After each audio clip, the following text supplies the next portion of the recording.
I'm Chrissy Pooh back with another video.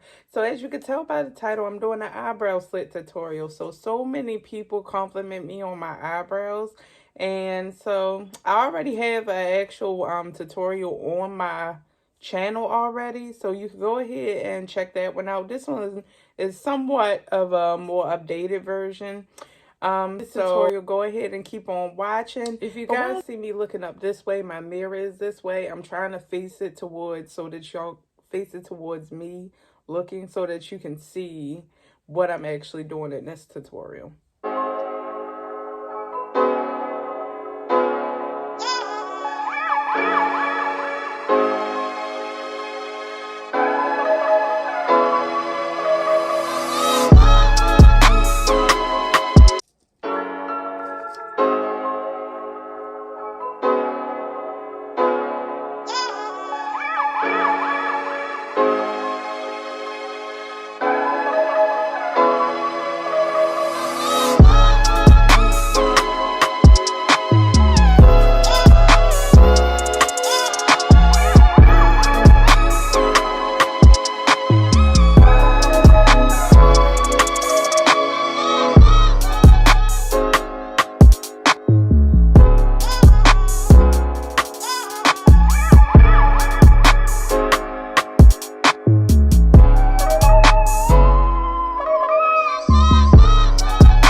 hold you too long. This is pretty much the complete look of my tutorial. I wanted to do something quick and easy for y'all, so this is pretty much it. The concealer I use, if you're wondering, is just the LA Pro concealer in the color Fawn. And this is what I use on my eyebrows every single time that I do them. I also used just this brown, like any beauty store brown. I believe it's dark brown. So any beauty supply store dark brown eyebrow pencil. That's all I use. And just a like angled brush, like an angled eyebrow brush. And then like this brush to like you know, like blend in the concealer. But yeah, so that's it, you guys. So I'm gonna go ahead and throw on some lashes. I got some videos for y'all coming up, so go ahead, subscribe to my channel, and I will see you guys in the next time. Bye.